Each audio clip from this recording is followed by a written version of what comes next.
श्रीमान वेंकटनाथार्य कवितार्क्य केसरी वेदांत आचार्यवर्यो में सन्निधत्तां सदाकृति रामानुजदया पात्रं ज्ञानवैराग्यभूषणं श्रीमद्वेंकटनाथार्यं वन्दे वेदान्तदेशिकं लक्ष्मीनाथसमारम्भां नाथयामनमध्यमाम् अस्मदाचार्यपर्यन्तां वन्दे गुरुपरम्परां यो नित्यमच्युतपदाम्बुजयुग्मरुक्मव्यामोगतस्तदितराणाय मेने अस्मद्गुरोर्भगवतोस्य दयैकसिन्धोः रामानुजस्य शरणौ शरणं प्रपद्ये श्रीवत्सचिन्नमिश्रेभ्यो नमभुक्तिमधीमहे यदुक्तयस्त्रयी कंठे यान्ति मंगलसूत्रतां श्रीपराशरभट्टार्यः श्रीरङ्गेशपुरोहितः श्रीवत्साङ्कसुतः श्रीमान् श्रेयसे मे अस्तु भूयसे श्रीपराशरभट्टरुடைய ஸ்ரீரங்கராஜஸ்தவம் உத்தர சதகம் அனுபவிச்சுருக்கோம். ஆச்சரியமான ஸ்தோத்திர கிரந்தம். இன்றைய தினம் 73வது ஸ்லோகம். சுவாமி ஸ்ரீ பராசர பட்டர் தசாவதாரங்களை ஒவ்வொரு ஸ்லோகமாக அனுபவித்து கொண்டு வருகிறார்.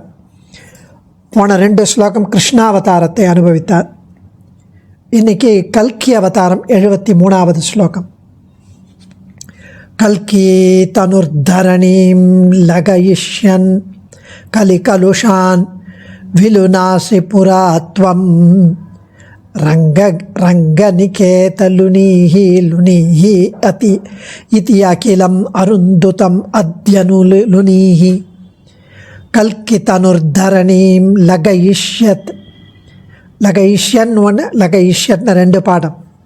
கல்கி தனுர்தரணீம் லகயிஷ்யன் கலிகலுஷான் விலுநாசி புராத்வம் ரங்கநிகேதலுனீஹி லுனீஹி இதி அகிலம் அருந்துதம் அத்யலுனீஹி.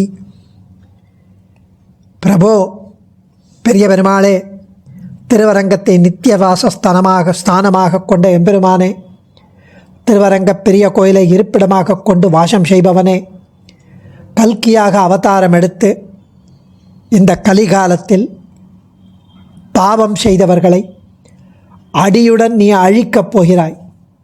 பாவமே செய்து கொண்டிருப்பவர்களை இப்படியாக நீ இந்த பூமியின் பாரத்தை குறைக்கப் போகிறாய். அத்தனை நாள் காத்து நிற்காமல், கலியுகம் முடியும் வரை காத்து நிற்காமல், இன்னிக்கே இப்பொழுதே இங்குள்ள கொடியவர்களை அழித்துவிட்டு இவற்றை அழித்தேன் என்று கூற வேண்டும். அவர்கள்தான் ஏதோ சனாதன தர்மத்தை அழிக்கிறேன் பேசிட்டு இருக்காங்க. நீர் அவர்களை அந்த கொடியவர்களை அழித்துவிட்டு இவற்றை அழித்தேன் என்று கூற வேண்டும் என்கிறார் சுவாமி. பிரபோ, பெரிய பெருமாளே, கல்கி தனுர்தரணீம் லகயிஷ்யன், கல்கி அவதாரம் எடுக்க இருக்கின்ற நீர் பூமியின் பாரத்தை நீக்கி மிருதுவாக செய்யப்போகிறவராய் கலிகால பாவிகளை அடியோடு அழிக்கப் போகிறேன். அவ்வாறு நீர் கலியுகத்தின் முடிவில் அழிப்பதற்காக தாமதிக்காமல் அந்த அவதாரத்தை இன்னிக்கே கொடிய பிராணிகள் முழுவதையும் அறுத்துவிட்டேன் என்று சொல்லிக்கொண்டே அறுத்தருள வேண்டும். பராசரபட்டர் காலத்தில் கூட பாகவத விரோதிகளான அசுர பிரகிருதிகள் பல்லாயிரக்கணக்காக இருந்தபடியால் சுவாமி இவ்வாறு பிரார்த்தித்து அருள்கிறார். அவர் காலத்திலையும் அந்த திராவிட பாரம்பரியம் அப்படின்னு பேசி திரிந்து கொண்டு சனாதனத்தை அழிக்கும் கும்பல் இருந்திருக்கு. கல்கி தனுர்தரணீம் லகயிஷ்யன் கலிகலுஷான் விலுநாசி புராத்வம் ரங்கநிகேதலுனீஹி லுனீஹி இது அகிலம் அருந்துதம் அத்யலுனீஹி. ரங்கநிகேதா, திருவரங்கத்தை நித்தியவாச ஸ்தானமாக கொண்ட எம்பெருமானே, துவம் தேவரீர் கல்கி தனுகு வெள்ளை குதிரையை வாகனமாக உடையவரானபடியால் கல்கி என்ற திருமேனியை கொண்டு அழைக்கப்படுபவராய் இருந்து கொண்டு தரணீம் எல்லோரையும் தாங்கி வரும் இந்த தரணி பூமி தேவியை லகயிஷ்யன் துஷ்டர்களால் ஏற்பட்ட பாரம் நீங்கி லேசாக மிருதுவாக அதை ஆக்குவதற்காக அந்த பூமி தேவியின் பாரத்தை குறைத்து லகுவாக மிருதுவாக லேசாக செய்ய திருவுள்ளப்பட்டு கலிகலுஷான் கலியுகத்தால் மிகுந்த பாபங்களை செய்து கலங்கி போய் இருக்கிற அந்த பாபிகளை புறா விலுநாசி அடியோடு அறுக்கப் போகிறீர் கலியுகத்தின் முடிவில். இப்படி எப்பவோ செய்து அறுக்கப் போகிறீர் என்ற தாமதம் இல்லாமல் அத்ய இன்றைக்கே அருந்துதம் எல்லாரையும் ஹிம்சிக்கும், அருந்துதம் எல்லாரையும் ஹிம்சிக்கும், அகிலம் கொடிய எல்லா பிராணிகளையும் ஹிம்சிக்கும் எல்லா மக்கள் கூட சொல்ல மாக்கள், இந்த மாக்கள் இந்த விலங்கு கூட்டங்களை மனுஷன் மாதிரியே அவர்கள் இருக்க மாட்டேன்றார். பாபிகள் பாப்பம் செய்கிறார். கொடிய எல்லா பிராணிகளையும் லுணுகி இதி இதோ அறுத்து விட்டேன் என்று சொல்லிக்கொண்டே லுணுகி அறுத்தருள வேண்டும். லுணிகினா அறுக்கிறது. லுணிகி இதோ அறுத்து விட்டேன் என்று சொல்லிக்கொண்டே லுணிகி அறுத்தருள வேண்டும். கங்கா நதி தீரத்தில் கங்கை கரையில் சம்பளம் என்ற கிராமத்தில் இந்த கலியுகம் முடியும் போது ஸ்ரீ விஷ்ணு யசஸ் என்ற அந்தணருக்கு குமாரராக பகவான் அவதரிக்கப் போகிறார். தீயவர்களை அழித்து மீண்டும் தர்ம அனுஷ்டான யோக்கியமான கிருத்தயுகத்தை தொடக்கி வைக்கப் போகிறார் என்று புராணங்களில் எழுதப்பட்டிருக்கிறார். அப்போது அவர் வெள்ளை குதிரையை வாகனமாக கொண்டு அதன் மேல் ஏறி கத்தியை வைத்துக்கொண்டு நாலாபுறமும் சென்று தீயவர்களை அழிக்கப் போவதாக உள்ளது புராணத்தில். ஆகவே இந்த அவதாரத்துக்கு கல்கி அவதாரம் என்றே பெயர். இன்றைக்கு கலி முடிந்து கிட்டத்தட்ட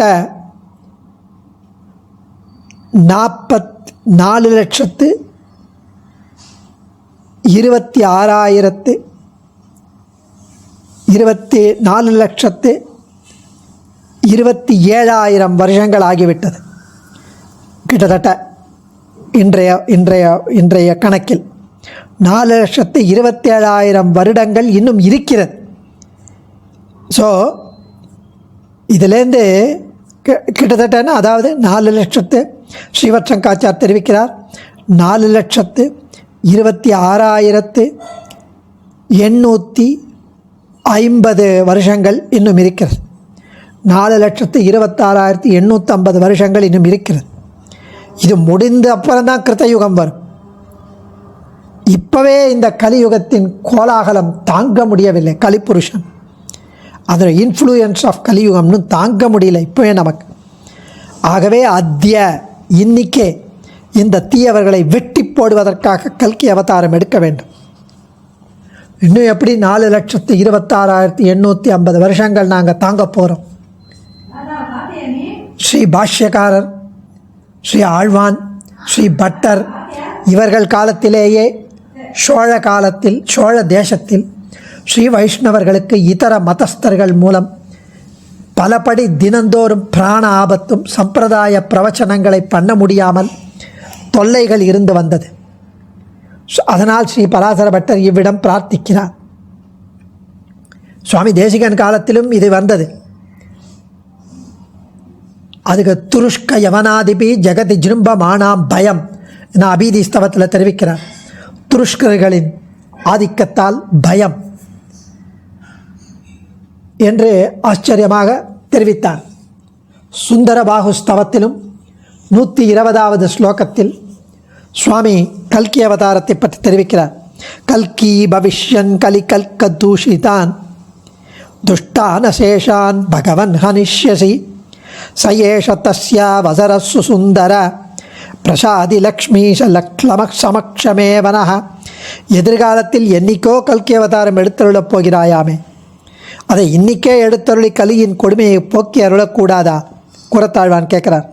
வனாத்ரிநாதா லக்ஷ்மீஷா பகவான் இன்னொரு காலத்தில் கல்கியாக அவதரிக்கப் போகிறாய். கலியின் பாபம் மிக்க தீயோரான எல்லா துஷ்ட ஜனங்களையும் கொல்லப் போகிறாய். அப்படி ஒரு அவதாரம் எடுக்க இப்பதான் தக்க தருணம், அழகிய பொருத்தமான சந்தர்ப்பம் உமக்கு. எங்கள் கண் முன்னே தோன்றி துஷ்டர்களை துளைத்திட வேண்டும் என்கிறார் ஆழ்வான். இப்படி ஆச்சரியமா சுவாமி தேசிகனும் பாவின்யாதசையா பவன்னிகவத்வம்சா என கல்பதாம் கல்கி விஷ்ணு யசஸ்வத கலிகதா காலுஷ்ய கூலங்கஷ நிஷ்சேஷதகண்டகை க்ஷிதிதலே தாரா ஜலோர்கை த்ருவம் தர்மம் கார்த்தயுகம் பிரரோகயதியன் நிஸ்திரிம்ஷதாராதரஹ என்று 9 அவதாரங்களை சொன்ன அப்புறம் தசாவதார ஸ்தோத்திரத்தில் 10ஆவதான கல்கி அவதாரம் இனி வரப்போகிறது என்கிறார். எதிர்காலத்தில் சம்பளம் என்னும் ஊரில் விஷ்ணு யசஸ் என்னும் அந்தணனுக்கு புதல்வனாய் எம்பெருமான் அவதரித்து கண்ணபிரான் அவதார காரியத்தை முடித்து ஸ்ரீவைகுண்டத்திற்கு எழுந்தருளிய பிறகு கலிபுருஷனுடைய ஆட்சித்திறன் உச்ச நிலைக்கு வந்து கொண்டிருக்கிறது.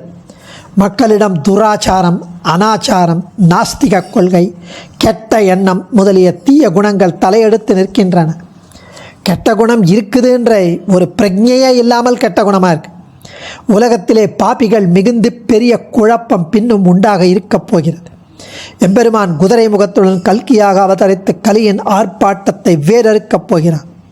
அது ஒரு வெண் குதிரையின் மீது ஏறி தன் கையில் ஒரு கத்தியை பிடித்து அதனால் பூமிக்கு முள் போன்றிருக்கும் பாப்பிகளை மீதி இல்லாமல் ஒழித்து தீர்ப்பான். அவன் கையில் பிடித்த கத்தி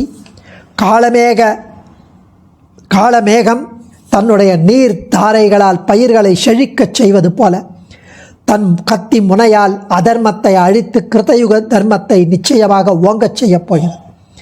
இனி வரப்போகும் கல்கி அவதார திருமேனியுடன் இப்பொழுது அர்ச்சையாக சேவை தரும் எம்பெருமான் நம்முடைய சம்சார பந்தத்தை நீக்கி அருள வேண்டும்னு அர்ச்சாவதார பெருமாளை கல்கி அவதாரம் வரப்போகும் அவதாரத்தில் இன்றைக்கி அர்ச்சாவதாரத்தை நம்ம சேவிக்கிறோம்.